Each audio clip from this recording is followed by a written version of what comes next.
Shonen anime might target teenage audiences with its content, but that doesn't mean the creators are averse to showing immense violence and destruction within their stories. Combined with extensive world building, we're introduced to shows with different races and ethnic groups, and sometimes that comes with ethnic cleansing, often as a result of politics, greed, vengeance, and, in the odd case, an honest mistake. In today's video, we'll go over 10 such targeted massacres across 10 popular shonen anime, explaining why they happened, how they happened, and its subsequent impact on the world and the story. Before getting into our list, we'd like to make a very small request to our viewers. Please subscribe to our channel, like and comment on our videos, and hit that bell icon to be notified whenever we upload new content. We'd be grateful to you, and we hope to bring you the best nerdy content in the future, so without further ado, let's get right into it. Uchiha Naruto. Starting the list off with the most popular ethnic cleansing in all of anime, we have the Uchiha clan from Naruto. Originally one of the two founding families of the Hidden Leaf Village, or Konoha, under Madara Uchiha alongside Hashirama Senju of the Senju clan, the karmic strife between the two clans and their opposing ideologies led to the Uchihas being generationally ostracized throughout history. Black Zetsu would also go on to continue corrupting the mind of the Uchihas by changing the contents of the Uchiha stone tablet, while the second Hokage of the Leaf, Tobirama Senju, doubled down on it due to his concerns about the clan's inherent inclination to violence and evil due to the awakening of the Sharingan allegedly corrupting their minds. This subjugation only increased with each passing generation, and it began to radicalize them against the village. And during the time Naruto and Sasuke were kids, the Uchihas planned a coup against the Leaf government. Itachi, however, was a pacifist due to having witnessed a war at an early age and wanted to prevent a civil war within his village no matter what, which resulted in him becoming a double agent for the Leaf. As he realized the clan was going to be exterminated by the higher-ups, he took the burden of carrying the act out himself so that he could at least save his younger brother Sasuke. Itachi, with assistance from Obito, massacred the clan. Together, they slaughtered everyone in the village, including women and children. Itachi even killed his lover and then went on to kill his parents. In their final moments, Fugaku and Mikoto sided with Itachi, allowing him to kill them without resisting, as Fugaku respected Itachi's wishes of choosing the village, while Mikoto commented on how their pain would end quickly, while Itachi would have to spend the rest of his life grieving. A traumatized Sasuke was then told by Itachi that he killed everyone just to test his own potential and skill. Ultimately, Itachi coerced Sasuke into getting stronger so that he could one day get revenge on Itachi, pushing him down the path of vengeance. Itachi did this due to his survivor's guilt and having to bear such a burden, finding hope in the idea of one day being killed by his own brother. Meanwhile, Danzo went on to collect the Sharingans of the fallen Uchihas and had them implanted on his arm. For good reason, he was ultimately killed by Sasuke in one of the most satisfying battles of the show. 2. Zenin Jujutsu Kaisen. The Zenin were one of the three major Jujutsu clans alongside the Kamo and the Gojo families, and they were renowned for their skills in Jujutsu. However, Maki and Mai grew up subjugated by their clan due to their inability to perform proper Jujutsu, and Maki eventually emancipated herself out of it. Prior to the culling game, Maki revisited the Zenin compound to grab cursed tools now that Megami had become the clan head following the death of Naobito Zenin. As she headed to the room, Maki's mother tried to stop her. Maki ignored her and went inside the storeroom where she found her father, Ogi Zenin. He had anticipated her arrival and removed all the cursed tools. She also spotted a critically injured Mai who he was using as a hostage against her. Ogi wanted Maki, Mai, and Megami dead due to them conspiring to free Gojo, and also because he didn't want to have their family assets passed down to Megami. This led to an exchange of blows between Maki and Ogi, where she broke his katana, but he critically injured her flank. He then dragged and injured Mai and Maki to a room filled with cursed spirits. Mai decided to sacrifice herself by using whatever cursed energy she had to make a sword, killing herself in the process. With that, she asked Maki to destroy everything. Cursed energy treated twins as one, which meant that Maki was physically being held back by Mai being alive, considering Mai had a little bit of cursed energy, preventing Maki from hitting a 0. Now that Mai was gone, Maki's heavenly restriction allowed her to almost rival Toji in strength, making her a completely different beast than she was just a few minutes ago. Maki, now powerful beyond measure, took down all the cursed spirits. Frightened, Ogi unleashed his cursed technique of blazing courage, planning to burn Maki down using his hands, but it took Maki a mere second to cut his head into two, and with that, she finally unleashed herself. Maki went on a rampage, killing every Zenin in the compound, including the elite Kukuru and Hei units. She took down big clan names such as Nobuaki Zenin, Chojuro Zenin, Jinichi, and Ranta, until finally facing her cousin, Naoya, who she hated the most. Once she got a good understanding of his technique, an enraged Maki beat Naoya to a pulp, leaving him for dead as he bled profusely on the ground. She didn't even spare her own mother, who stabbed a dying Naoya to death in her final moments. Maki continued her vengeful rampage by subsequently tracking down the clan members who were positioned elsewhere and annihilated every single one of them, leaving herself and Megami as the only people from the bloodline alive. 3. Kurta, Monster Hunter. The story about the Kurta clan massacre is somewhat similar to that of the Uchihas, considering both clans had a single survivor on paper and were hunted down for their red eyes. The tritagonist of Hunter x Hunter, Kurapika, was the last man standing. The Kurtas were an endangered clan even prior to the massacre and used to live in the Luxo province as the area could not be found easily, allowing the clan to hide themselves. Due to the attributes and rarity of the scarlet eyes possessed by the Kurtas, they went on to become highly demanded among flesh collectors, as seen with Neon Nostrade from the York New City arc. The eyes causing a user to grow more violent became another contributing factor in the Kurtas secluding themselves from the common people. At some point, Kurapika left the region to look for a doctor for his friend Pyro, but in his absence, the infamous band of thieves, the Phantom Troop, massacred the Kurta clan for their eyes and sold them on the black market. Kurapika became the final survivor, and thus acquired the vengeful desire to capture the troop and retrieve the eyes of his kin. Kurapika trained hard to become adept with Nen, even creating Nen contracts to guarantee his win against the powerful members of the Phantom Troop whom he might not otherwise be able to win against. This later became the focal point of the York New City arc, where Kurapika ultimately killed Uvojin and Pakunoda from the Phantom Troop and even had their leader Crollo as a temporary hostage. 4. Ackerman, Attack on Titan. Unlike most of the entries on this list, the Ackerman family from Attack on Titan were never massacred on screen. It was a series of off-screen events that led to their nearly extinct state. It began way back during the heyday of the Eldians, when Titan powers were still being used on a large scale, not just for war, but also human experiments. Some of it led to the creation of super soldiers who could access power rivaling the Titans while in their human forms, and without having the 13-year lifespan time limit. These soldiers became the Ackerman family, and were tasked with protecting the royal family and acting as their bodyguards. After the fall of Eldia, the pacifist king, Karl Fritz, retreated to Paradise Island and built the walls. To prevent disaster from striking ever again, he used the power of the founding Titan to rewrite the memories of the subjects of Ymir living within these walls, making them forget about the past to enforce continued peace. However, this ability didn't work on the Ackermans and other foreign races within the walls, such as the Orientals. In fact, they all went on to oppose the decision of the king. This meant that the royal family had to deal with an ultra-powerful group of individuals with knowledge of their history as well as the ins and outs of the royal family itself, while possessing the ability to resist the founding Titan's mind manipulation. This led to the royals wanting the Ackermans gone for good, leading to their continued persecution and eradication. The relentless persecution of the clan finally came to an end when the clan head offered his own life in exchange for the continued existence of his people. This was followed by the surviving members not passing down the history they knew about the world to their future generations, leading to the next generations of Ackermans being unaware of the world beyond the walls and how Paradise Island came to be. But they were still hunted down or had their businesses or sources of income destroyed. This pushed certain Ackermans to live by the edge of the walls or in the underground city as refugees, knocking their position down from being the right hand of the monarchy to a segregated and underprivileged community. The persecution came to an end once and for all after the reigning king Uri Reis apologized to a violent Kenny Ackerman. Witnessing someone with the power of the founding Titan bow to him in shame led to Kenny turning his life around and becoming Uri's right-hand man, while Uri put a permanent end to the slaughtering of the Ackermans.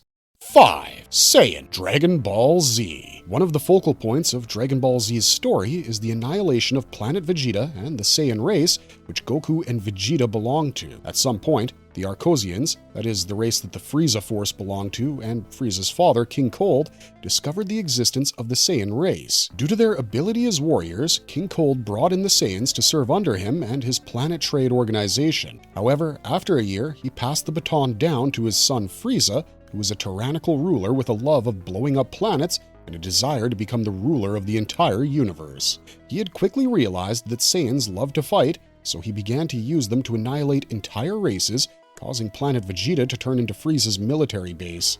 As a result, many men from the Frieza Force were also stationed on planet Vegeta. However, they went on to notice how, while the Saiyans were not born with the greatest base strength, at least in comparison to their own kind, they grew stronger very quickly, which was heightened by their love for fighting, causing their hobby and passion to actually become a practice that strengthened them. As a result, Frieza grew paranoid that if they grew strong enough, they would one day overthrow him following a rebellion. Plus, they had the numbers. There was also the rumored legend about the Super Saiyan. While it was considered to be just a myth, Frieza believed that it was more than just that. As a result, Frieza was advised by his henchmen to wipe out the race before things got worse. People like King Vegeta and Goku's father, Bardock, eventually caught wind of Frieza's plan and started to plot against him. An ambush led by Bardock, however, led to the task force being decimated by Frieza, who was still overwhelmingly powerful compared to the Saiyans. But this only caused Frieza to speed up his plans, and he blew planet Vegeta up, destroying the Saiyan race with it. The only survivors were Kakarot, or Goku, Prince Vegeta, Broly, Raditz, Nappa,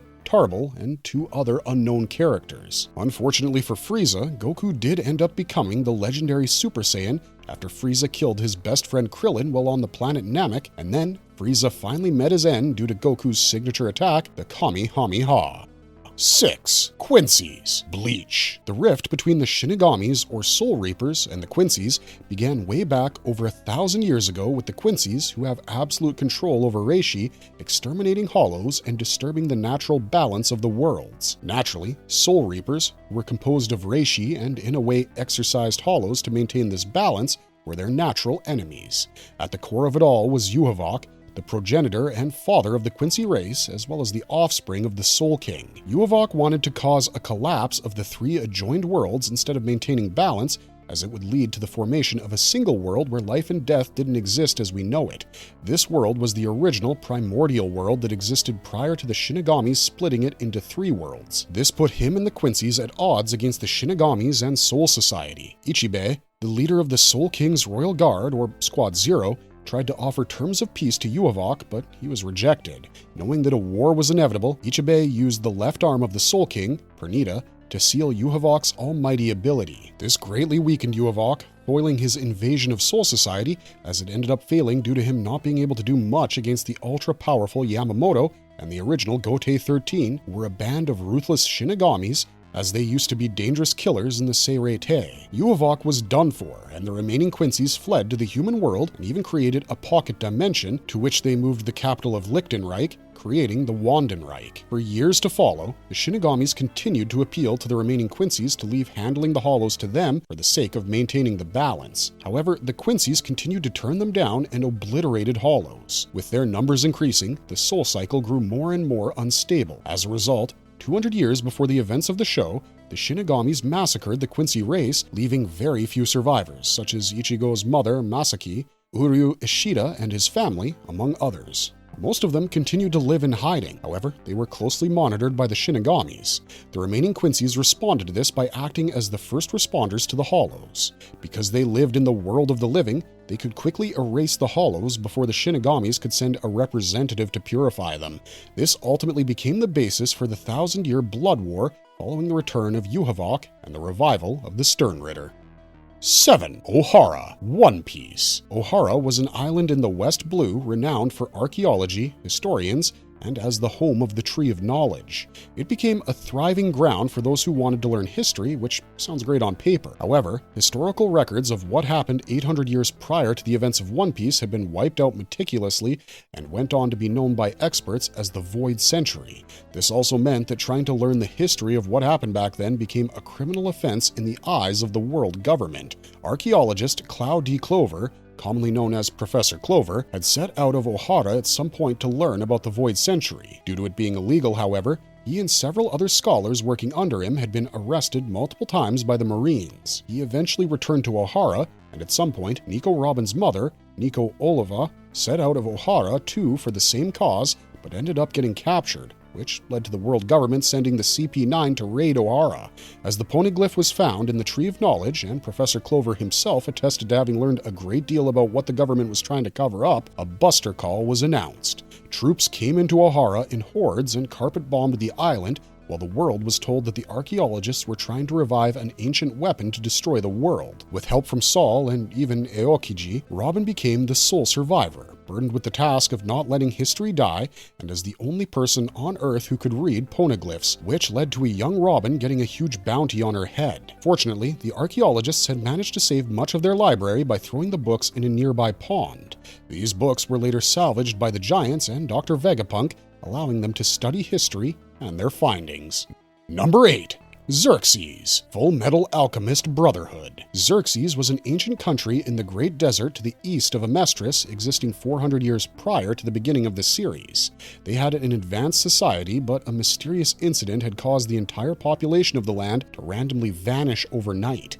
The truth about Xerxes began with the dwarf in the flask, who was an entity from the Gate of Truth, and as such, had knowledge far beyond human comprehension.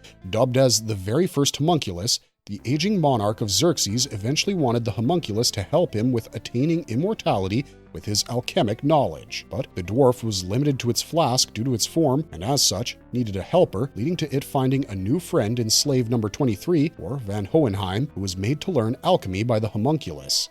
Because the king, too, was unaware of the machinations of how alchemy operated, the dwarf decided to exploit his naivete for his personal gain. Under the guise of helping the king, the dwarf had the Kingsguard create a gigantic transmutation circle around and beneath the land of Xerxes.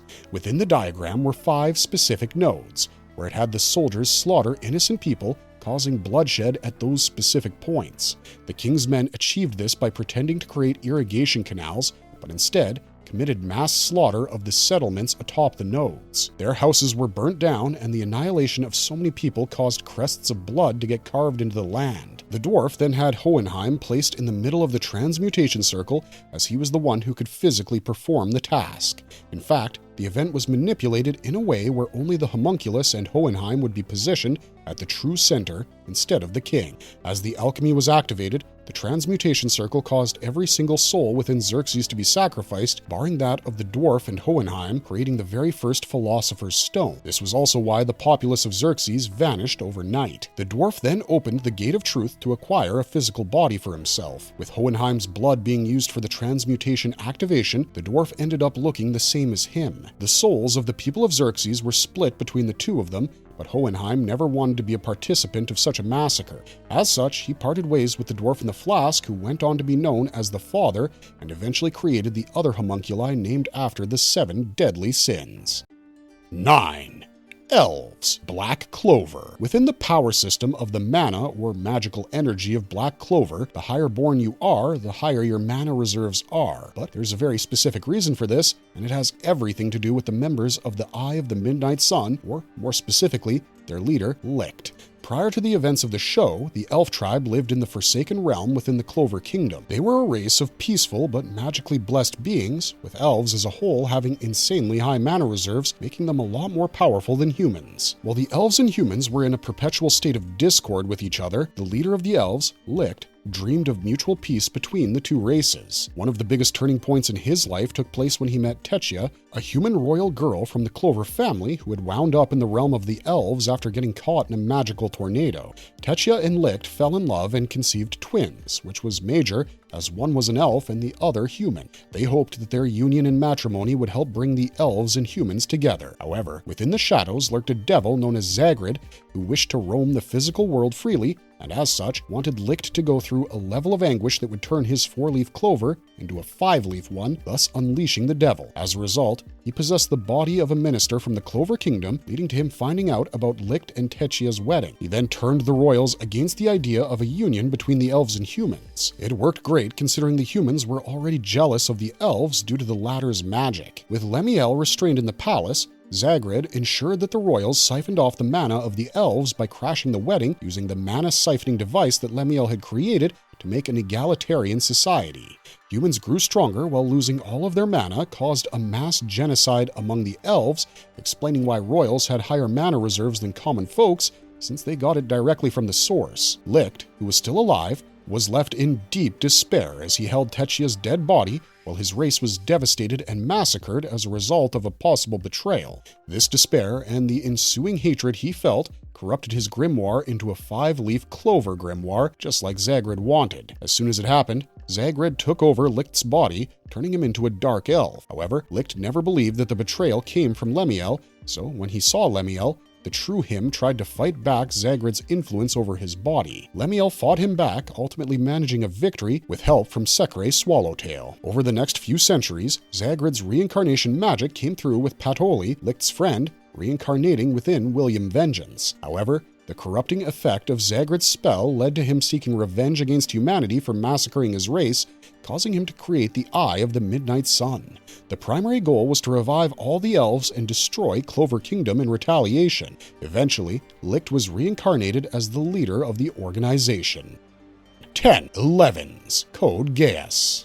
And finally, we end this list with the massacre of Japanese civilians at the hands of the Holy Britannian Empire by Code Geass. Unlike the other entries in this list, however, this one was done unintentionally, but the entire thing was absolute madness, especially because of the specific event that led to the massacre. Princess Euphemia was averse to war and the way the military operated. She disagreed with the treatment that her people were handing out to the Japanese. With the retaliation of the Japanese against the Empire in the form of the mecha-maneuvering Black Knights under Zero, the animosity between the two sides had only increased, and Euphemia was quick to spot that a revolution from the side of the oppressed was proving to not be the best idea, as was causing the Britannians to get more averse to them, making things worse. Instead, she wanted to deal with the matter from within. She came up with a plan to create a special administrative zone for the Japanese people. In the zone, they would be able to identify as Japanese once again instead of being known as 11s. They would also have many of their rights and cultural processions restored, allowing them to lead normal lives while continuing to be under the Britannian Empire. In exchange, Euphemia gave up her right to the throne. And then came Inauguration Day. The people were excited as the zone was about to be inaugurated, and so was Euphemia. But behind the scenes, a conversation between Lelouch and her caused things to go astray. Lelouch revealed the truth about his Geass to Euphemia. He tried to explain it better by giving her an example. He mentioned that if he commanded her to go all out and kill the Japanese people who were present for the inauguration, she wouldn't be able to resist it no matter what. However, what he didn't know was that his Geass had begun to glitch. The example of such a command, combined with the glitch, caused his Geass to be activated during that time, sending out the order to Euphemia. Because one couldn't use the ability of a Geass on the same person twice, there was nothing Lelouch could do to stop her. She tried to resist it for a split second, only to have her mindset warped immediately. Euphemia went to the stage holding a gun and requested all the Japanese people in the crowd to die. She then commanded her soldiers to get the job done. Due to her high rank, the soldiers had no choice but to follow through with her command. The soldiers began to open fire on the people, causing multiple deaths. The place turned into a bloodbath, and the bullets didn't spare the children or the elderly. As an old lady begged Zero to save them, Lelouch was left with only one choice: kill Euphemia. Lelouch and Euphemia reunited, and she mentioned her original intention was to govern the place with him. Lelouch obviously knew that, but now that Euphemia's intentions could not be overturned due to the Geass, he had no choice but to shoot her dead. Not doing so would lead to her never stopping, as her high position as royalty meant that the soldiers would follow her commands anyways. Euphemia eventually died in the hospital, believing that the inauguration went well, as Suzaku lied to her when he realized that she didn't have any memory of causing a bloodbath. Meanwhile, the Japanese people had her branded as a liar and a hypocrite, and she was given the title of the Massacre Princess. Marvelous verdict! Displays of such tragedies ground the world building of an often fantastical story to our physical reality. It shows the brutality of human nature and is often a driving force for key plot points, generally as a result of a surviving member seeking vengeance or to elaborate on the state of its respective universe. In particular instances, like the Uchiha massacre in Naruto, we see how this one incident isn't just the result of two ideologies at odds that span across generations, but also it becomes the basis for moving the plot forward with the deuteragonist Sasuke wanting to avenge his clan. Other situations, such as the Quincy Massacre in Bleach, are intrinsically tied with the world building of its universe, while the annihilation of Ohara in One Piece is our first introduction to the existence of a Void Century, which is one of the most important revelations in the story. With that, today's video comes to an end. Did you enjoy it? Is there something you'd like to add or point out? Well, don't forget to mention it down in the comments. And while you're down there, don't forget to like and subscribe if you enjoyed this content. Otherwise, thanks for watching, stay safe out there, and have a marvelous day.